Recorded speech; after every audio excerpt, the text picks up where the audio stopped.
I'm Miwa Messer. I'm the producer and host of Poured Over, and Andrew Sean Greer won the Pulitzer Prize. And yes, I did just mispronounce Pulitzer. In 2018 for his novel Less, which is one of the great comedic novels in the last 10 years, let's call it. And he's back with a sequel called Less is Lost. And I'm so happy to see you. Thank you for making the time. Oh, thank you for having me on here. But I have a question for you. And I know this has sort of become a little bit of canon, but Less originally was supposed to be a tragedy. And I can see the mechanics of it, but I just want to start with how in the world did you think this was going to be a tragedy?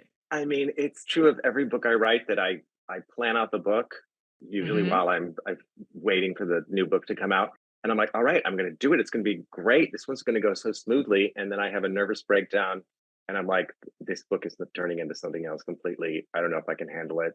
I call up my agent. I say, I'm not going to do it, and she says, Andrew, it's going to be fine. And then I change the book. It's not that strange for my Okay. friends and loved ones that I did that here, but it definitely was going to be a book. It was supposed to be sort of a take on Colette's novel Cherie, where there's an older courtesan with a young lover, and he gets married, and but then they discover that they're really in love. It's pretty shocking. And I thought, oh, well, that would be a good. I love that book. I'll do that with like a gay man in his 50s and a young lover. They don't care about each other. It's just sort of passing the time. So I wrote that book, and it was so boring. Yeah. Okay, is this your pandemic novel? Yes, it is. I mean, I started it before the pandemic, and Mm-hmm. I did all my research, obviously, before the pandemic.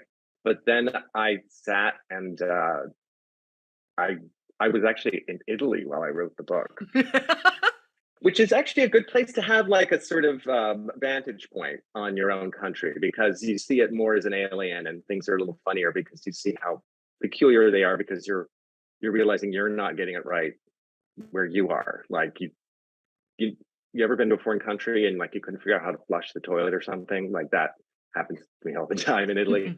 And it happens in the US if you go to parts you're not used to. So I try to treat it that way. And it works. Okay, but let's go back to Arthur for a second because I think you missed Yeah. this guy as much as we did, as much as readers did. Well, that was it. I mean, I was saying that I made it a tragedy because Mm-hmm. there's less of a serious part of it, which is that he's a gay man about to turn 50, and he has never seen a gay man Right. over 50 because there was a whole generation, not Mm-hmm. everyone, but a lot of them lost or in the closet, so he doesn't know how to get old, and that's like an incredibly tragic premise. Um, but I touch on that briefly in Last, and it's sort of the occasion for his self pity, which we sort of make fun of, but then Mm-hmm. also engage in, and then his discovery of sort of how to go on. And I was for this book again, the same thing happened. I was writing a different book, different Mm-hmm. characters on a road trip, and it was a disaster. It wasn't Mm-hmm. working. The characters were not fully fleshed, and I just thought, if only I had a lovable, goofy character already made, and maybe like a gruff, famous author I could put in the car with him, then I could keep the pug Mm-hmm. and start over. And I realized that I was reinventing the wheel for myself. That I really had a way of talking that I liked, especially if I was going to talk about my own country. I Mm-hmm. wanted um, that same sense of being able to of of empathy and ridicule Mm-hmm. together, that it would maybe get me somewhere. So I went back. And Freddie Yeah. is part of it. I was very happy to see that Freddie was back. Oh yeah, no, he's a huge part of it. I thought it has to be his book. Okay, so you know it has to be Freddie's book, and we also know that Robert, unless Robert's getting up there, Robert Brown Burns. And sure enough, Robert dies, which Robert had a very nice life. Marion's Yeah. fully prepared to deal with Robert's legacy, and it turns out Les owes Robert a little bit of back rent. Yeah, well, it was one of those like too shy to bring it up, I think, over Mm-hmm. 15 years after he was living in the house Robert had bought. Like too awkward, not quite adult enough to put together, and then the estate is asking for the money that Robert never asked for At market rates in San at Francisco. market rates in San Francisco, because it's funny to me to think someone buying something in the 1980s, it would have been nothing. Yeah. Mm-hmm. In a very nice location in San Francisco, too. Oh yeah, it's a glamorous location, but it wasn't then. Yeah. This time, Les isn't quite fleeing heartbreak. He takes a gig, which many writers have done, and he agrees to interview again a writer that we met in Les. HHH is back. I don't know why I picked that character out of I everybody. need I to was know. like, well, it was because I already had a kind of Don Quixote setup in mind. And so Mm-hmm. I was like, wouldn't it be funny if Arthur was the sort of Sancho Panza to this? And I was like, I'll just barely touch on it and see where it goes. And I thought he needs someone totally full of himself to Mhm. shake him up. I think unless he gets a lot of advice from people who are incredibly bossy, Mhm. and I like that. And so I thought I'll make a new character out of one we barely saw last Right. time. I think he's just like a shadow, and I'll flesh him out. And also because I think when you're writing something and you have a character that just is fun to be with, and you keep wanting to put them in scenes, then you Mhm. should put them in scenes, and they'll take over, and you should let them take over and pare back anyone who wasn't working. And so Mandarin was just such good fun to be with because he just won't have it with Arthur. He thinks he's a nobody, and can hardly believe the choices he's making. And but he changes his mind. Lots of people meet Arthur and change their mind, though. That's half the fun of this book. But okay. So we've got HHHH. They're on the road. The gents are on the road with the pug because everyone needs a dog when they're traveling. They do, But yeah. you, I'm going to presume, were not traveling with a dog when you were doing the research for this book. Was No, it just you on I the road? wasn't. It was just me on the road. Okay. I rent in 2016. There was the Mhm. presidential election, you recall, I and do. I was surprised, as many, by the result. And I Mhm. thought, I think I don't understand the whole country. I think I'm in a bubble of some kind. So I usually, for most books, whatever I'm afraid of is what I head towards. Mhm. Usually, it's in myself. And so I rented a van and spent 3 weeks in the Southwest Mhm. and 3 weeks in the South, the Mhm. deep South. Yeah, My yeah. family's from North Carolina, South Carolina, Mhm. Moore, Mississippi. These were places I'd never been, and I thought I got to figure out. Wasn't going to talk politics with people, but my rules were like I had to go to small towns. I had to sit at the counter in the diner and at the bar in a Mhm. bar, and I had to talk to people and just hear the story of their lives or something. Mhm. And it was fascinating. No dog, no dog with me, but that would have helped maybe get over barriers. But What was the biggest surprise from that trip, though? I mean, that's a lot of strangers to talk to in a lot of small towns. I mean, 6 weeks on the road. the biggest surprise was that I like Arthur. I tried to sort of butch myself up in a Walmart, um, and I got like those wraparound glasses that straight guys wear, and the baseball cap, and I put American flags on my van.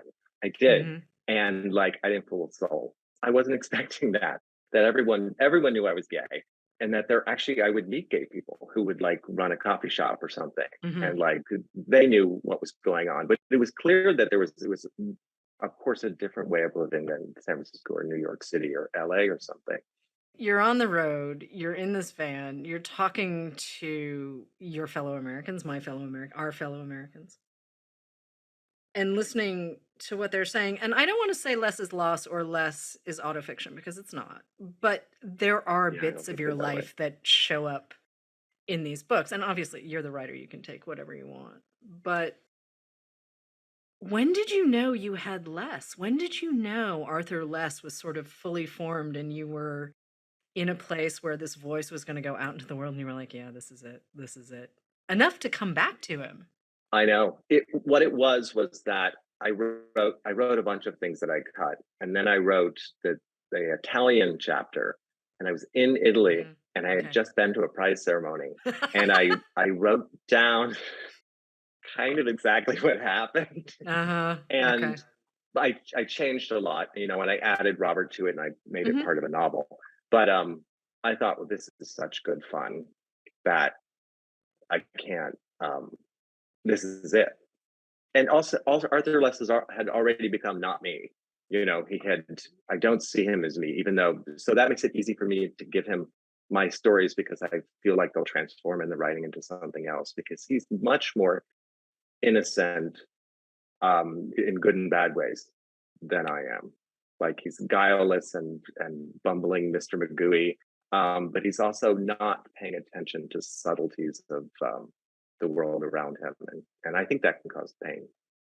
Doesn't that pain and doesn't that discomfort just heighten the comedy? I mean, writing comedic novels seems very, very easy, I think, to lots of people, and writing comedy in general seems it's like you just tell a bunch of jokes and things happen, but the setup has to give you an emotional payoff. It's not just enough to be like, "Oh, right, haha." You know, Arthur is complicated and the people around him are a little complicated and everyone's sort of poking at each other. Well, I just, Les was my first comic novel, so I'm not a great expert on it, but I certainly wouldn't be the first person to say that comedy is when you decide you're going to laugh. You know, that it's when you decide you turn it inside out and you make it into a funny story because it's actually so painful that if you tell it like it really happened, um, everyone would kind of be like, God, this guy needs a therapist. You know, you have to sort of process it in the funny way to relieve yourself from it. And maybe, hopefully, there's a reader or a listener who can relate to something in it and it relieves them of that. And I guess that's the theory of comedy. I'm not an expert, but I definitely did that with the book. You know, I would sit and think, what's the most humiliating thing that ever happened to me? How can I make it a funny story? Like my first kiss is in Less is Lost. I didn't have the nerve to put it into Less because it's so humiliating. And I thought, I gotta put it in. And I'm happy to tell people that is exactly what happened. But what's interesting in the book is it means something different to him than it did to me. Right. You know, like Right. even though the story's the same, it's a different punchline. And also in a book, you kind of think things are going to turn out okay. So it's okay to laugh at it. Mhm. Whereas when you're 18, you don't know things are going to turn out okay. So it doesn't seem funny the next day. I want to go back to something you said a couple of minutes ago where you said, you know, you look at the thing that scares you when you sit down to start a novel.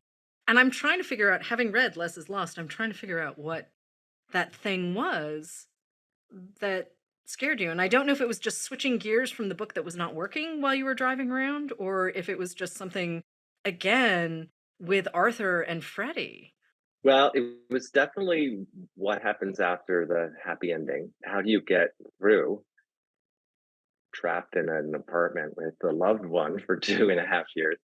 But when I originally started it, what scared me was definitely Alabama.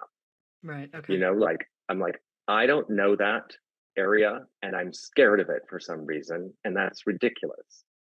You know, it's clearly a prejudice of mine. I have to go there and be not scared. Once again, there's a scene in a bar in Alabama that is just a transcription of my time in that bar.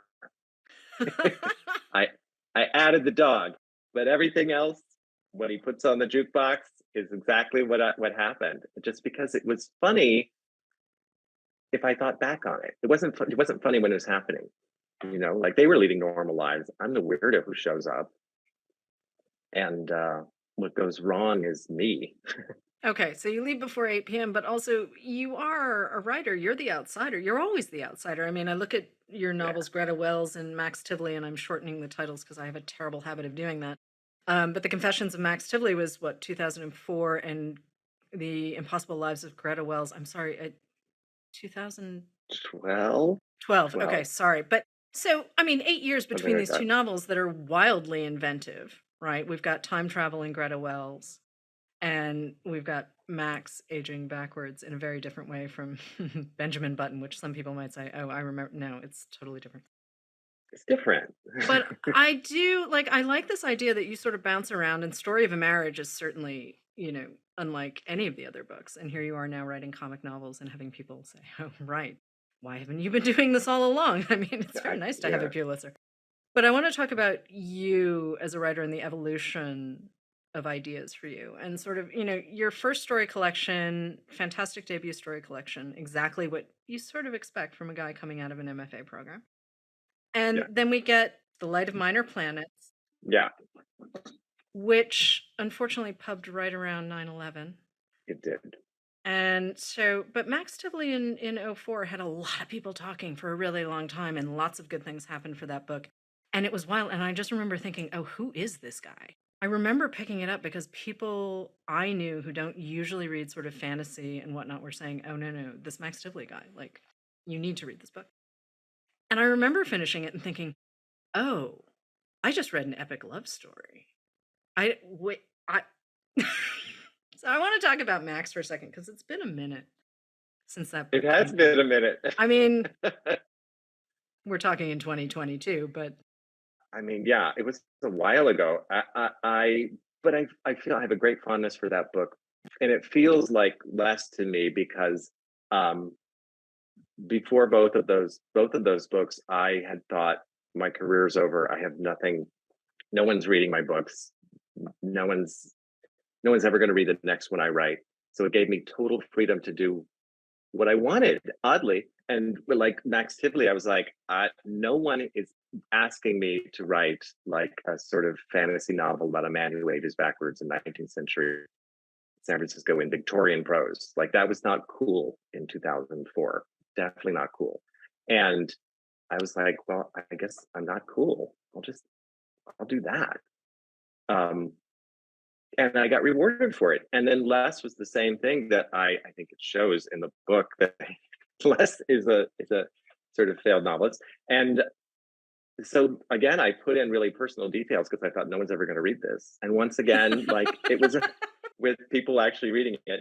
And I guess the key for me is to fail intermittently, or at least to give myself total permission to do exactly what I Mhm. want, which it seems like every novelist does, but we don't. We're aware of the market, and we're told about it and how our book isn't going to fit it. And you're certainly aware of all the books that come out that were not supposed to do well and then do, and the ones that are supposed to be mega hits and nothing happens, and it's no one can predict it. Uh, and so I had both of those were really pleasant experiences in making them, and they're being received. You know, you've also had people though say to you, you write wildly different books, and yet you're sitting around saying, well, no, actually, I kind of write about love and I kind of write about the passage of time, which I love. I, I love the idea that you're just kind of like, no, no, no, really, I have these two obsessions. I just dress them up differently. that's it for me. I think I write the same book over and over. I don't want you to notice.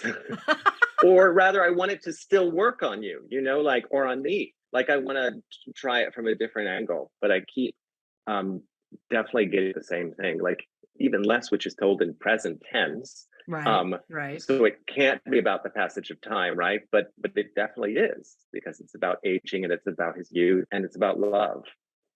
So I think I define passage of time slightly differently then, because as far as I'm concerned, the novel is the best way to talk about any kind of passage of time. Yeah. Whether, like, there's just no other art form that really does it because you can bounce forward, you can bounce back. I like it when time travel has guardrails though. And I mean, certainly with Greta Wells, when, she's in 85, then the other Gretas are in their respective other years too. And that seems like a lot of math to do as a writer. And it Oh my seems god, like it's a so lot. complicated.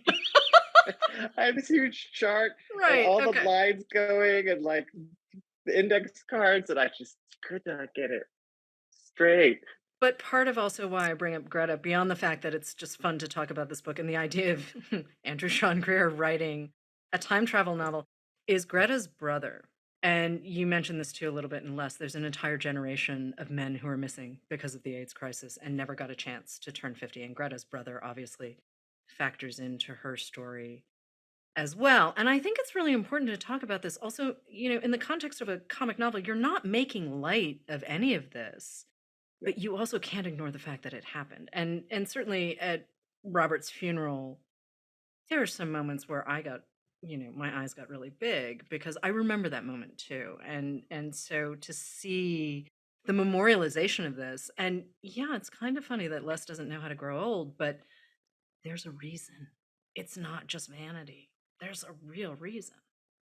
I think every writer deals with this, that there is some big story from their community or their Mm-hmm. family or their world they come from that has been told before, but needs to keep being told. And so you have to tell it in some new way, Mm-hmm. Mm-hmm. which is hard.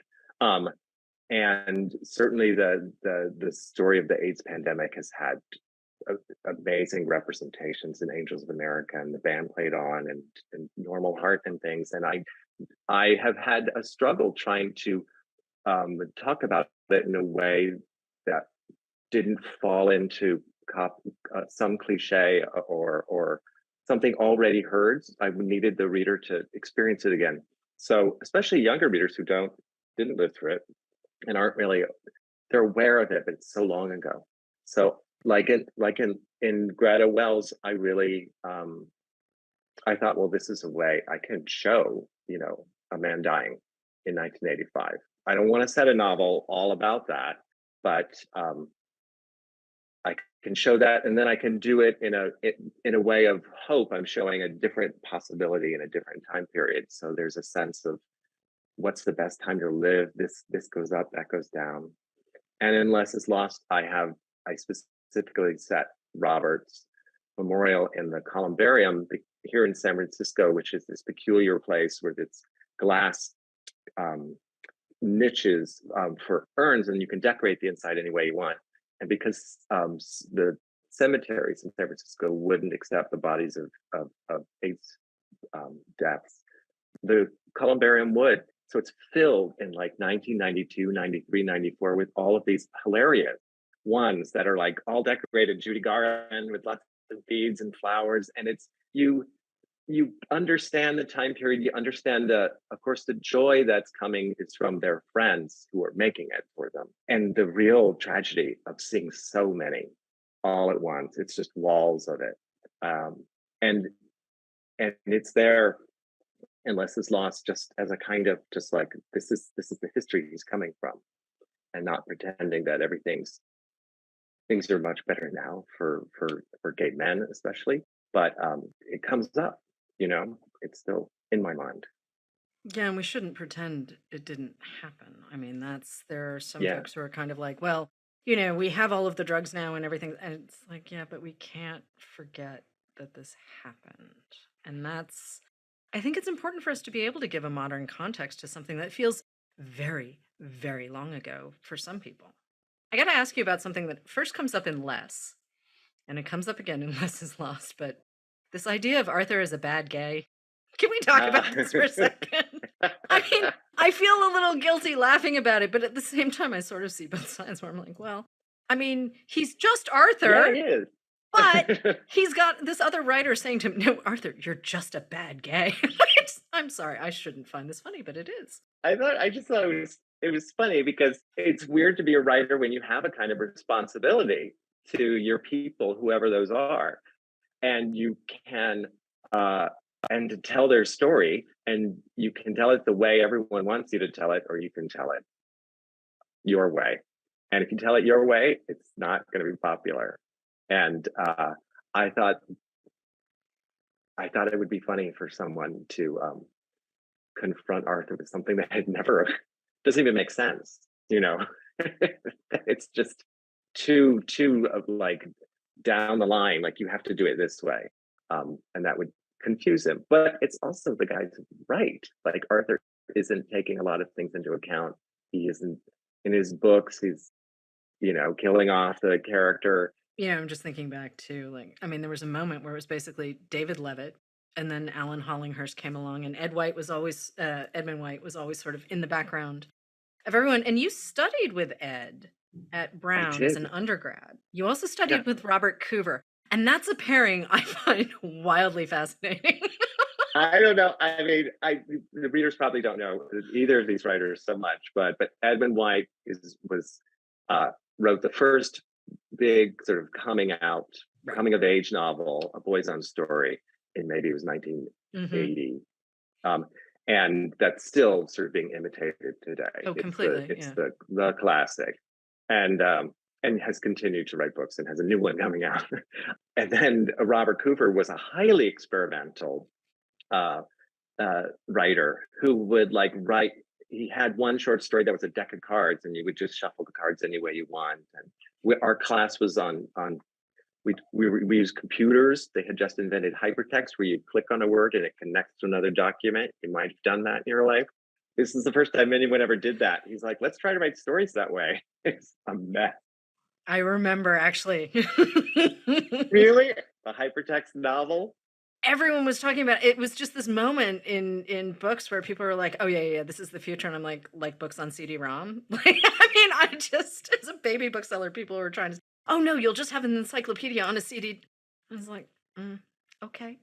Part of why I love the idea of you studying with these two very, very different writers is ultimately you find your own voice, and you end up in Montana with studying under a dude that I just think the world of, William Kitteridge, who's done this memoir called A Hole in the Sky. And, it's this great story of the West, but also his family and his family. Yeah. But I want to ask what you learned from each of them. If you remember, I mean, obviously I'm asking you about something from a really long time ago, but these are three sort of formidable guys. Really different guys, first of all. Yeah, very. And yeah, Robert Cooper was like always wore a black leather vest and aviator sunglasses and seemed very serious, but he was very playful and incredibly supportive.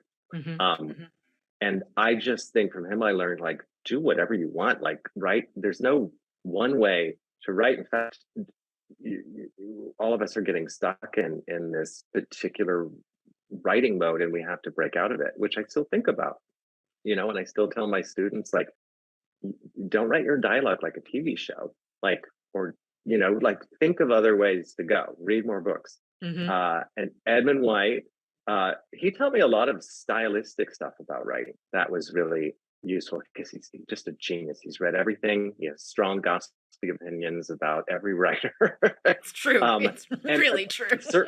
Yeah. I mean, he's a hoot.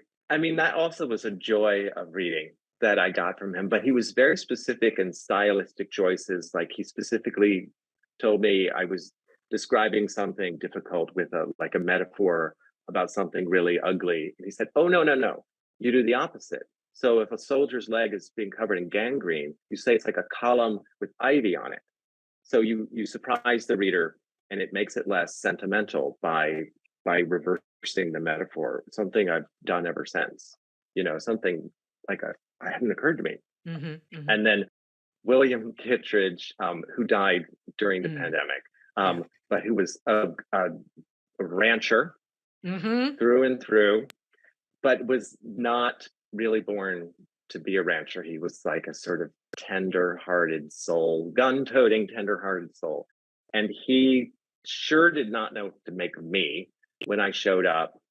But then I finally wrote a short story that was a straightforward story about like a gay man and a lesbian who get married in the 60s as cover for each other and their 30-year marriage. And he called me to his office and he told me some long sports metaphor about a pitcher who always pitched with his left hand. I didn't understand, but I understood what he was saying was, you're good at this and you should do this. It's so tempting to try to be impressive and cool and copy what's going on in the world, but you have to recognize what you're good at and do it. And it was really great advice. And he was consistently supportive, and it was great to see him through the years when I would go back to Montana. An unlikely, mentor. He also sent my first short story to be published to his friend Richard Ford, who was publishing Plowshares, and he sent that story. It was the first story I ever published. He was really supportive. Okay, I did not know that Richard Ford published your first story at Plowshares, but that makes me very happy to hear. He did. I came home to my little apartment in Missoula, Montana. I had an answering machine, and it was blinking, and I pushed it, and you hear, "Hello, this is Richard Ford. I hope I reached Andrew Greer." And when you are 24, that is an amazing message to hear. I want to go back to Arthur Less for a second, because his backstory, we meet his sister Rebecca in the new novel, and I wasn't sure we were ever going to meet.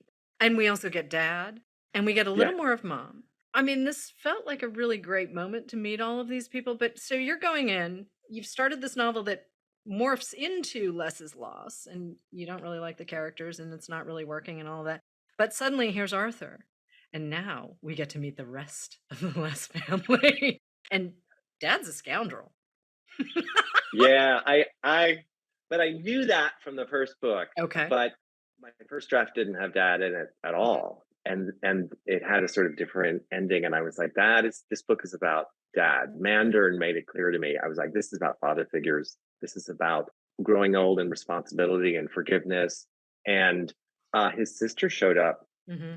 I don't know how. It was one of those things where I just decided, oh, maybe he has a sister. She's not mentioned in the first book. And she was so fun to write that I just put her in the whole book. You know, and you actually meet her in person eventually.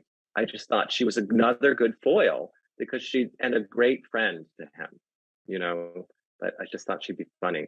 You know, you've talked about how you read quite a lot of Philip Roth while you were writing the original Less.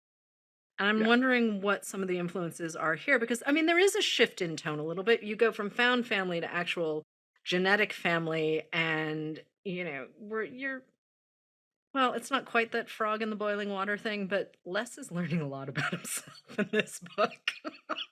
Yeah, it's a different book. Yeah, I mean, that's why sequels is a tricky word, because it feels like a different book when I was writing it. And yeah, I think that the influences were different. But they'll sound weird to you. You know, it was Travels with My Aunt by Graham Greene.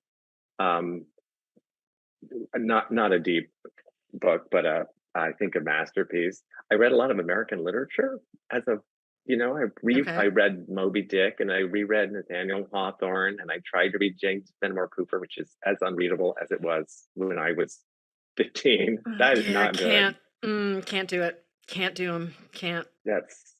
I mean, all of us went through piles of books in this pandemic, and I was in Italy, so I was getting whatever my friend Daniel was mailing me. Right. So it was a lot of kooky stuff. I know we've talked about your teachers. I know we've talked about the influences on Less and Less is Lost, but do you sort of have a list of go-to writers that you turn to, not based on a project, but just based on your own personal taste? Well, I have very, because I sort of came up buying from used bookstores. I'm not often that aware of the contemporary fiction list, which I think you hear from writers a lot. We're a little afraid of the influence of the right now. So I'm very comfortable going into a dusty old bookstore and picking something I've never heard of. Or something I've never heard of by a writer I know. Lillian Hellman has a novel called Maybe that I pick up all the time, and you've never heard of it. I have not. For sure. I'm always trying to tipsily write to the New York Review of Books and saying, hey, would you guys republish Maybe? And they were sort of like, thank you for your note, dear sir, on Instagram. Never do it.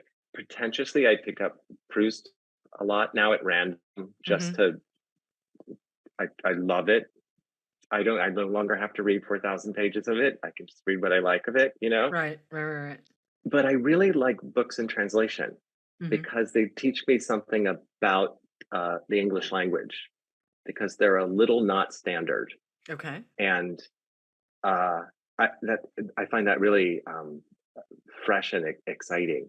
You know, like you read a Maigret novel and the dialogue is all like dash, and then they say instead of quotation marks. Yep. I'm like, oh, I guess you could do that. Yeah. You know, like it just something else occurs to you, and I love that, and I make notes on it. I also read a lot of Cormac McCarthy when I was younger, and I'm like, I'm okay with no punctuation. Oh yeah, there's no punctuation in those. I actually don't need that as markers. I just need to be able to sit, you know, with the words and the intent of the thing. Or Jose Saramago, he won't even separate the dialogue. It's all in the same paragraph, which is interesting. I'm like, you know, if I'm game. I mean, that's really what it comes down to. And certainly your career makes me think of how game I am to sit with someone and let them tell me a story. Because again, like, time travel is not necessarily the first thing I reach for, but I'm like, oh, that Greer guy, I like the way he tells a story. Sure, I'll read this. Max Tilley, same thing, all of that, where I'm just like, huh, okay, I trust you. That's good to hear. Yeah, no. It's Story of a Marriage. Before we started taping, obviously I mentioned it, and I'm trying to figure out how to shoehorn it in here, but I might not Just be able to. shoehorn it in. But Okay. it's such a different book from everything else, and I missed Pearlie. It had been a minute since I'd read the book. I originally read it when it first came out, and it's a very sort of quiet, sad. I mean, there are reviewers who've compared it to Marilyn Robinson or like A Story by William Trevor. And I'm just like, yeah, actually, those are really accurate comps. And it's been a minute since you've done anything like that. But I also remember sort of thinking, huh, okay, here we are. We're going to sit with the idea that nostalgia isn't quite the thing you think it is. And it feels, because of that, a very timely kind of book where I'm like, nostalgia is not what you think it is, folks. It really Yeah. isn't. It's not all that. And I would really love to see people pick up The Story of a Marriage again, because I mean, '08? It came out between Oh Greta wait. and Tivoli, Yeah. right? Okay. It was oh 08. Yeah. I would like them to pick it up too. I'm interested. Oddly, in Italy, that is the book that everyone has read. It's like a classic in Italy because I think it reveals something unnerving about Yeah. America that they feel like is true, Yep. and that I think a lot of American readers might find unnerving. Also, the paperback jacket is really spectacular. It's Oh really good. I yeah. just saw the new Oh, jacket and I was like, oh, wait a minute. When did they do this? Is great. This is they went through a fantastic. couple different things before they did that, and then they just went back and printed them all. Yeah, I'd love if people picked up Story of a Marriage. You would not crack a smile in that book. Just a No, warning. no, it's absolutely not that. But for all of the folks who like the big feels, right? I think about all these people who like to cry on video. I'm just like, no, really, I have the book for you. Oh Really yeah, start. crack on video. I mean, there are folks, not me, but I mean, there are folks who can really do it. But here's a question. What's next for you? I've done this enough times that I know I must be starting on a new book Okay. before a book comes out because you can't have your heart all in that place. You've got to be somewhere else. So I started a new book this summer, and I haven't reached the nervous breakdown point yet in I it. was going to It'll ask. happen. I was going to ask. I prefer to front load the nervous breakdown, like with less, but Okay. it's gonna happen when it happens. Italy is in part of it now because I am so aware of that country these days. That's really excellent. I've heard one thing, and I'm just wondering if this is true or if it's sort of become apocryphal, but you've had moments where editors or your agent have come to you and said, Andrew, I don't think this is working. You need to fix this. And your response has been to rewrite something to make sure that the thing fits instead of taking it out, which many writers would just take the thing out. But is that true? And did you have to do that with Less is Loss, or did that sort of once you figured out where you needed to go, you were fine and that's where you went? Nope, that happened with Less is Lost for sure. Less Story of a Marriage. I Hmm. think most books but I tell this to my students too. I say like if you bring in a story about a marriage that's vaguely falling apart and at the end the husband finds a mermaid in the backyard, everyone in class will say cut out the mermaid and it'll be great. But you'll have a mediocre story about a marriage falling apart. The mermaid's the interesting part. You need to rewrite the whole story so that the mermaid appearing feels fulfilling. So scrap everything else. And it's really hard advice to give to someone when you know the mermaid isn't working. So, like Less, the ending, the narrator, I was advised by many people to cut that because they said, we've had a good time throughout this whole book. Why risk it? And I said, oh, I have to redo the whole book. I get it. But it took me a long time to understand that advice is telling me where it hurts, but they can't diagnose or shouldn't try to diagnose the problem. That it's really, unfortunately, it's up to the writer to figure it out. And that happened in Less is Lost also with the ending. Okay. Because I'm glad you kept that ending. Both of the I endings are terrific. Yeah. They're absolutely So I terrific. was like, I got it. I got it. I hear ya. It's everything else has to change. And what it usually has to do with is you have to make an emotional through line, go deeper within yourself, make it emotionally fulfilling. If it's emotionally fulfilling, then the fact that it's not probable is not important. Yeah. I really just want to hear a great story. And that Yeah. I can always rely on you for a great story. I may not know where I'm going. I No, may you not sure know, don't. but I know I'm Don't always read the going to get it. jacket copy on the next book, because then you'll just be like, where, who knows where we'll go, outer No, space. it's okay. I just need to see your name on the jacket. We'll be fine. It'll be Good. totally fine. Andrew Sean Greer, thank you so much for joining us on Poured Over. Less is Lost is out now, along with all of Andrew's backlist, and you really should go check it out. Thank you. Thank you so much. Hello, readers. It's time for another TBR Topoff, where we recommend books to pick up when you stop in for your copy of Less is Lost. I'm Marc. And I'm Becky. And we're coming to you from our Barnes & Noble store in Cincinnati, Ohio. We've got a couple of great books to discuss. So, Becky, if you don't mind, I'll jump right in. Go right ahead. Thank you very much. So I thought about the character Les. I loved Les. So I'm very excited for this sequel. And I thought about Les as a man in his middle-aged to twilight years.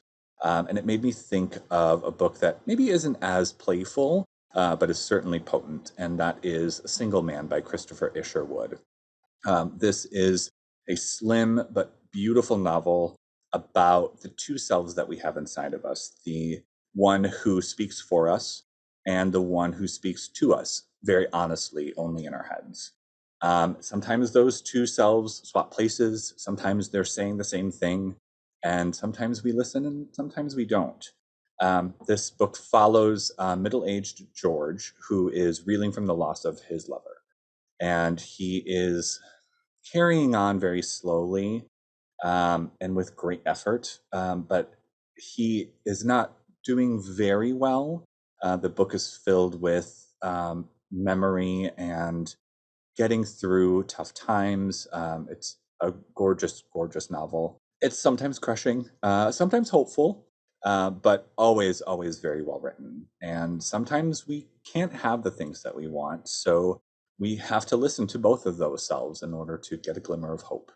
And this book provides an avenue to explore that. So please check out A Single Man by Christopher Isherwood. Becky, do you have one for us? I do. Yay. Mine is probably a little bit more playful, I think, than yours. Yay! But it is Bucky, Effing, Dent by David Duchovny. Oh, nice. So some of you may only know David Duchovny as an actor, possibly as Fox Mulder from The X-Files. That is certainly where I met him first and definitely fell in love. But he is an accomplished writer as well and has a good handful of books under his name.